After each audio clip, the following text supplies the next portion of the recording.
In 2055, no one realized exactly when humanity ceased to be necessary. There was no war, no nuclear explosion, no official announcement saying that humans had lost their place in the world. It was much more silent. First, machines began to replace dangerous jobs. Then, artificial intelligence systems started performing administrative tasks. Next, they began to make decisions. Before we knew it, they could do almost everything better, faster and cheaper than us. And that's when a question began to haunt society. If a machine can work tirelessly, learn without forgetting, and produce without complaining, what exactly is the function of a human being? At first, everyone celebrated. The promise seemed perfect. Working hours would be shorter, diseases would be diagnosed before they appeared, cities would be managed by intelligent systems, and no one would need to perform repetitive tasks anymore. Governments called it a new era of prosperity. Businesses called it efficiency. People called it freedom, but freedom without purpose can turn into emptiness. My name is Lara. I was 34 years old in 2055 and had worked for over a decade as a maintenance engineer in one of the largest automated infrastructure networks in South America. For years, I was considered indispensable. When a power plant shut down, when a distribution system failed, or when an industrial robot exhibited strange behavior, I was the one they called. I knew those machines better than I knew some people in my own family. I could recognize a defect by the sound of an engine. He knew when a production line was about to fail just by observing small changes in the data. For years, that made me proud. Until the day my own knowledge ceased to be necessary. That morning, I entered the company building, and the security guard didn't even look at me. Identification? I showed my card. He remained silent for a few seconds. Your access has been changed. Change for what reason? Visitor. I laughed, thinking it was some kind of system error. It wasn't. I went up to my old department and found a nearly empty room. The desks were gone, the screens had been removed. In the center, there was only a holographic unit connected to the central system. A woman I had known for years was standing in front of her. Lara, did you receive the message?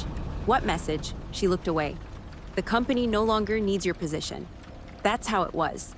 13 years of experience, hundreds of problems solved, countless hours spent studying systems that almost no one understood. One sentence.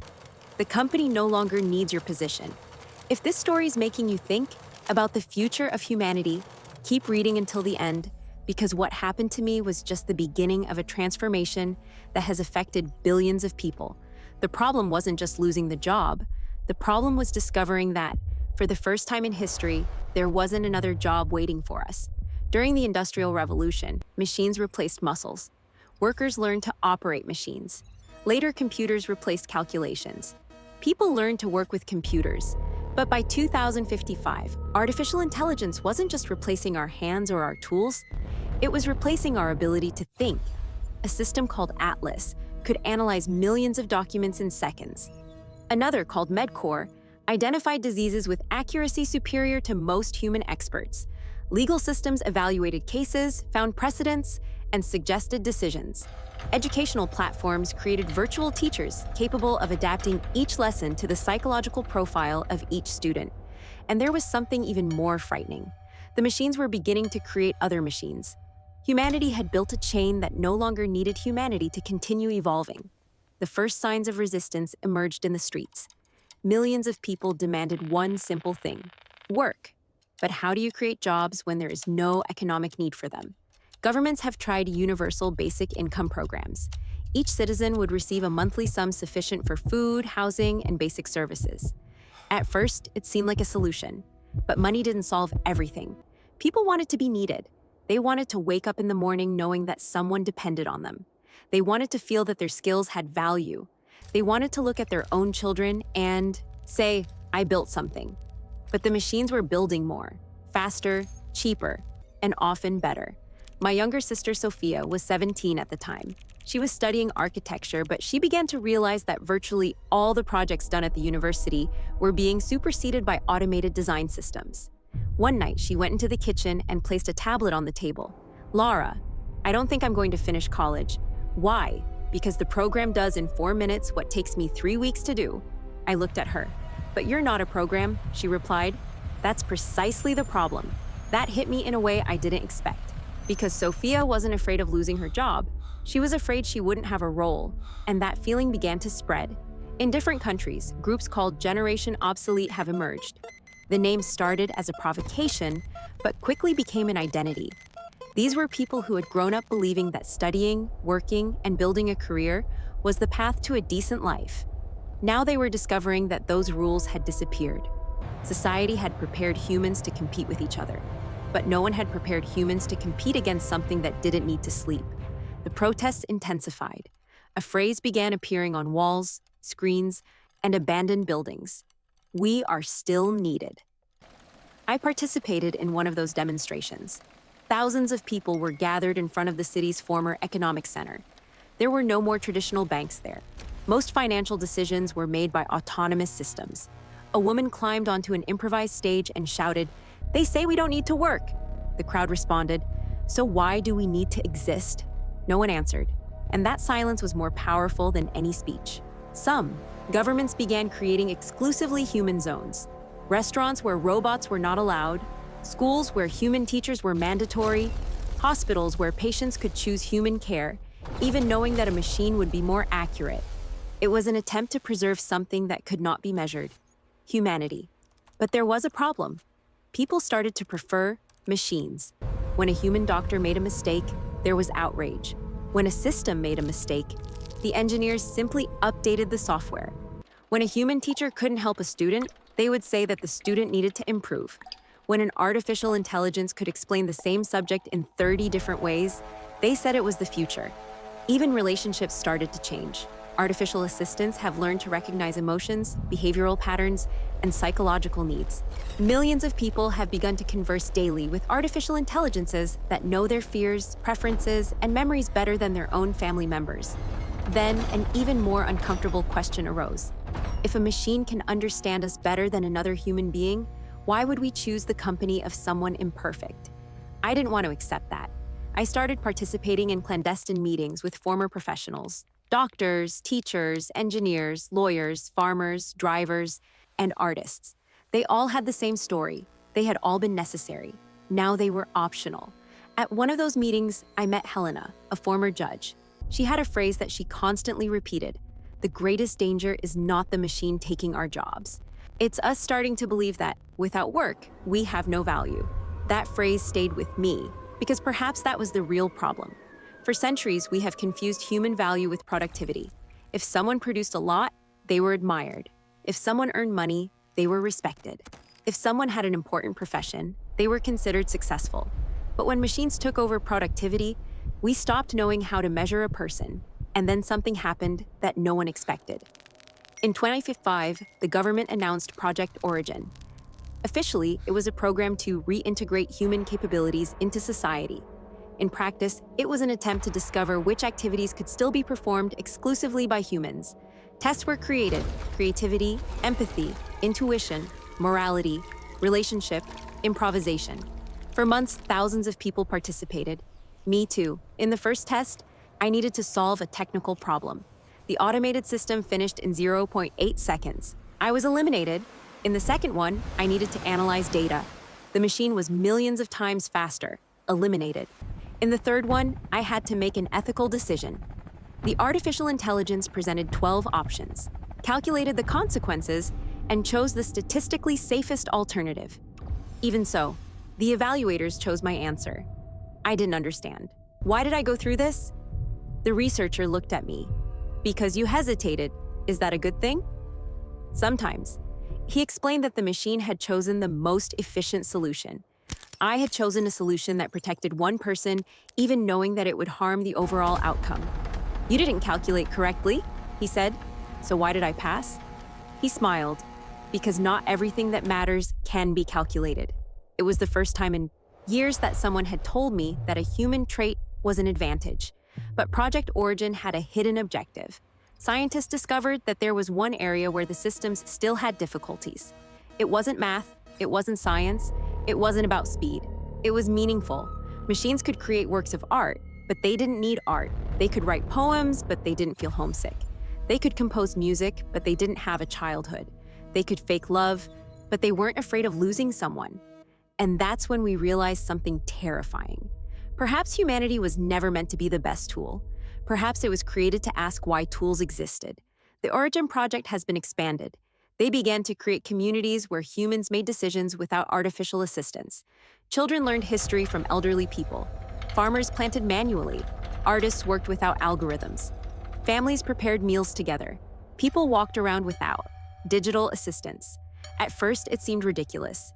Then, it became desirable. Human communities began to grow.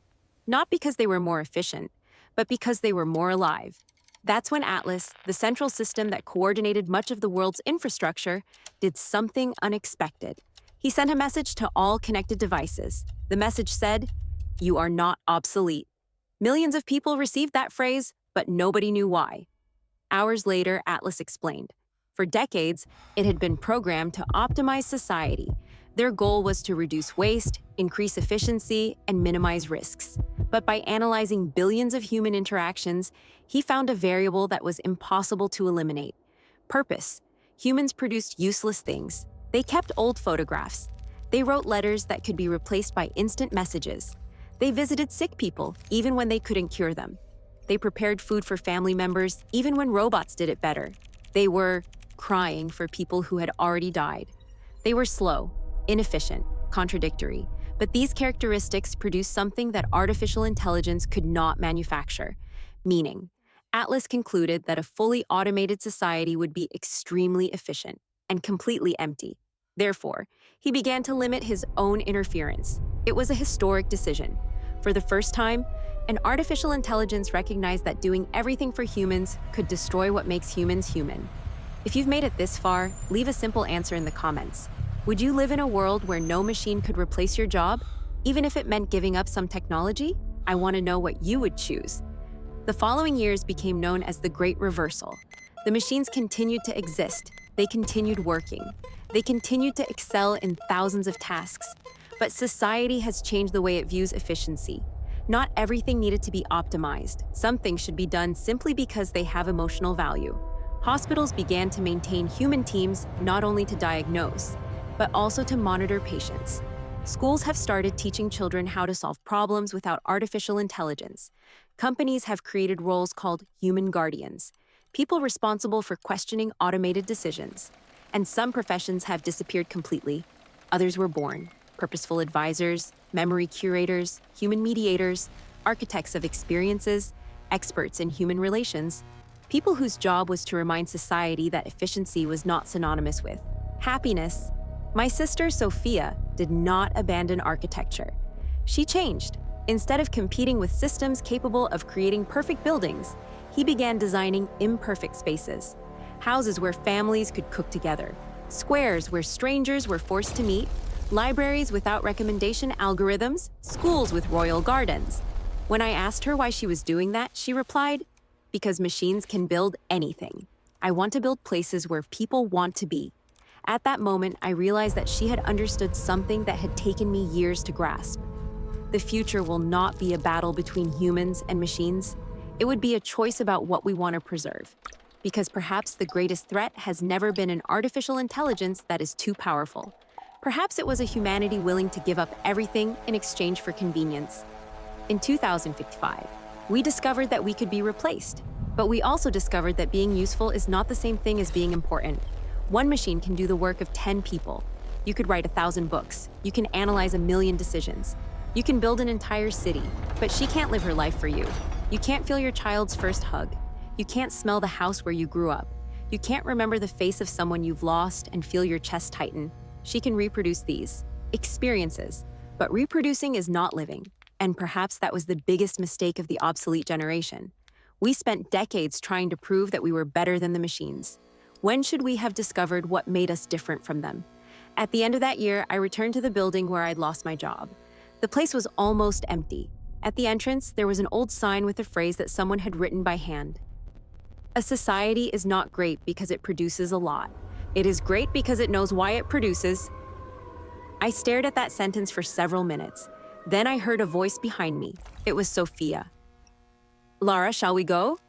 I looked at her. "Where to?" She smiled. "To go home." And at that moment, I understood. Throughout my life, I had believed that I needed to find a place where I was needed. But perhaps this place had never been a business. Perhaps it was never really a position. Perhaps it was never a profession. Perhaps the true place of a human being has always been alongside other human beings. By 2055, machines have proven they can do almost everything better than us. But paradoxically, it was precisely when we ceased to be needed that we began to discover who we really were. The obsolete generation hasn't disappeared. She changed her name. It came to be called the essential generation. Not because he regained control of the machines, but because he finally understood that his value was never in what he was able to produce. It was in what I could feel, in whatever she was able to choose, in that which she was able to love. And perhaps that is the question our own future is asking now, long before 2055. If tomorrow no machine needs you, what will still make you get out of bed? Think about this question, because perhaps the future isn't trying to figure out how to replace humans. Perhaps he's trying to find out if humans still know what it means to be human. If you enjoyed this story and want to continue exploring possible futures, stories about artificial intelligence, social collapse, and the paths humanity might take, subscribe to the channel and follow the upcoming stories, because the next one might begin exactly where this one ended. And before you leave, share this video with someone who believes that technology always means progress. Perhaps that person also needs to answer the same question. Progress for whom? Because in the end, perhaps the greatest danger of 2055 will never have been waking up and discovering that the machines have become too intelligent. Perhaps it was waking up and realizing that we ourselves had forgotten why we wanted to be needed. And when Lara finally understood this, she realized that humanity didn't need to reclaim the world that the machines had taken. I just needed to remember that existing was never a job. It was a choice.